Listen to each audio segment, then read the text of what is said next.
Dua wisatawan asal Palembang, Sumatera Selatan bernama Hardiansyah dan Salim Muhammad terlibat perkelahian saat menginjakkan kaki di Pulau Dewata.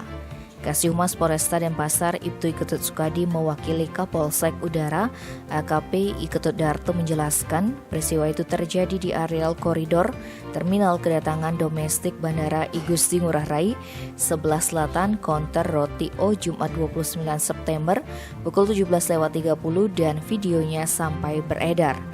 Akibat kejadian tersebut, keduanya dimintai keterangan dan dimediasi di Mapolsek Udara oleh perwira pengawas Ibtu IKD Sufendodi.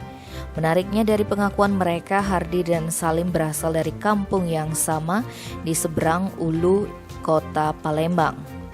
Bahkan keduanya masih ada hubungan keluarga dan datang bersama dengan rombongan untuk berlibur. Usut punya usut, pertikaian itu ternyata dipicu masalah utang piutang antara keduanya. Beruntung dua lelaki ini sepakat menyelesaikan secara kekeluargaan dengan membuat surat pernyataan tertulis dan sudah ditandatangani. Tim Bali Express melaporkan.